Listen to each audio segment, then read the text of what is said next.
He turned away from the blinding glare of the sun, and moving in small floating steps across the shadowed ground. Leaning forward at an impossible angle to compensate for his backpack, he felt as if he might fall over at any moment. Well, I can walk pretty well, but I've got to watch where I'm going.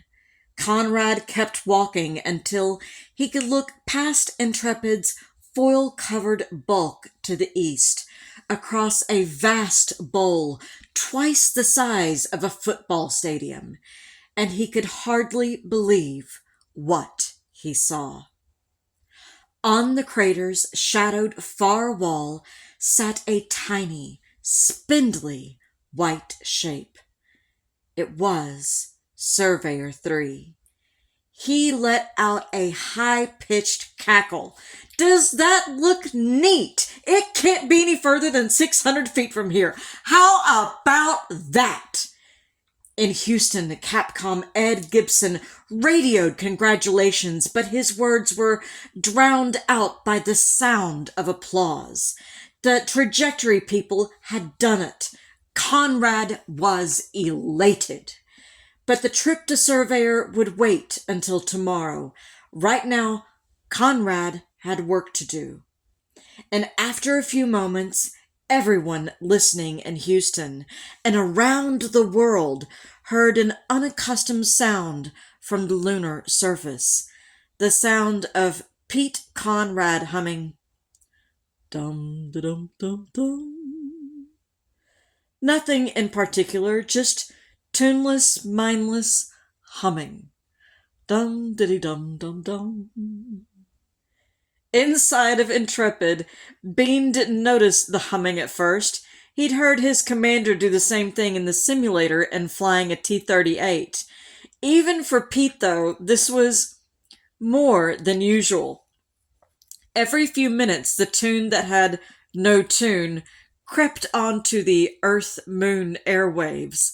In the press room at the manned spacecraft center, the reporters covering the flight half-jokingly wondered if Conrad was on an oxygen high. But to more accustomed ears, this was simply the sound of Pete Conrad in his no-sweat mode. None of his worries had been realized, and now Conrad saw with delight that it was even easier to do his work in 1/6 G than he had ever expected.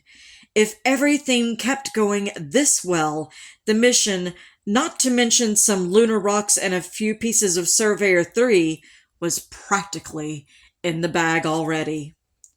For half an hour, Alan Bean had watched as his commander danced over the craters 20 feet below. Now he would follow. As Conrad gave directions, Bean inched backward through the hatch and descended the ladder. When he reached the footpad, Conrad was waiting with his camera. Okay, turn around and give me a big smile. Attaboy, you look great. Welcome aboard.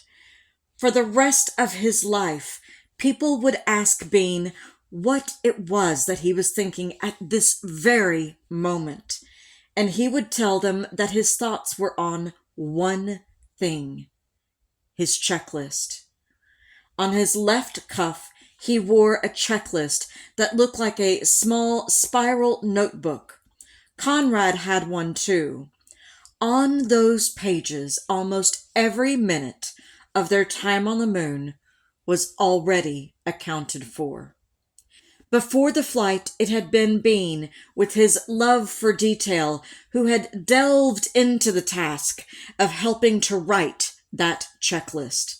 But before he set about his assigned tasks, there was something that he wanted to do. Reaching into a storage pocket on his thigh, he pulled out his silver astronaut pin. The one he had worn on his lapel during his 6 years as a rookie. When he returned to Earth, he would receive the gold pin of a space veteran. Now, with a few halting steps, Bean stood at the edge of the surveyor crater, and he flung the pin into it.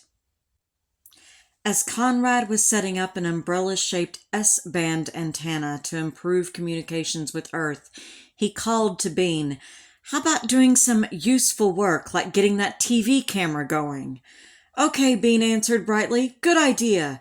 Let's get that TV out and show everybody." But that didn't go as planned. While Bean was carrying the camera on its tripod away from the limb, he accidentally pointed it too close to the sun for a few long seconds.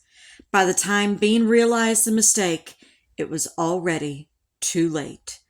The moonscape on televisions in Houston and across the world had changed into a jumble of black and white shapes. Nothing Bean tried, even rapping on the camera with his geology hammer, seemed to work. History's second moonwalk had become a radio show. But with Pete Conrad on the moon, who really needed television?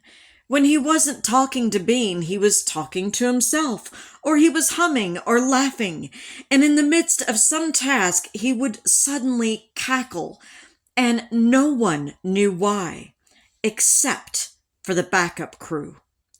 Dave Scott and Jim Irwin, who had arranged for a few additions to the cuff checklist.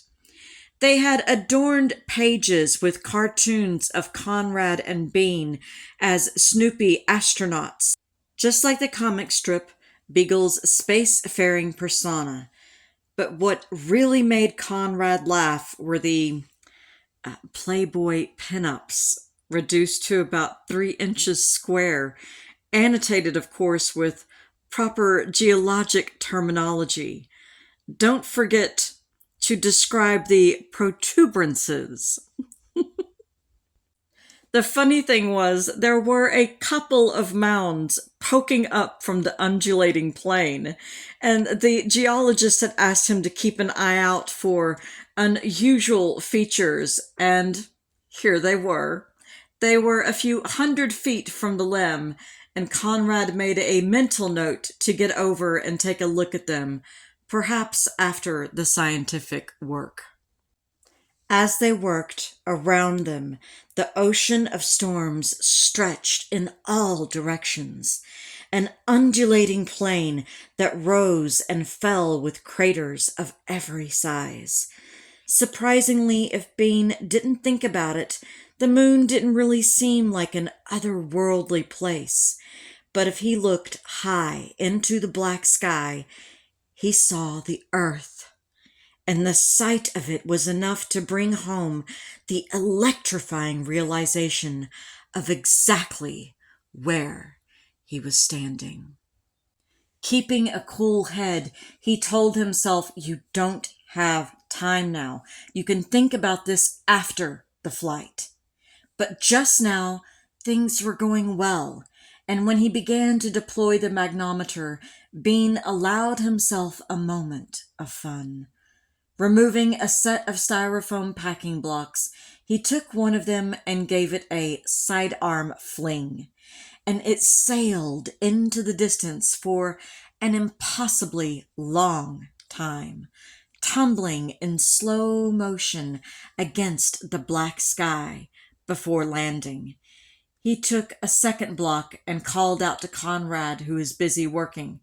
"Pete! Pete!" "What?" "Watch this!"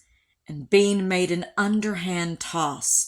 The white shape ascended on a long, crazy arc and hit the dust. Boing! "Stop playing," Conrad laughed, "and get to work.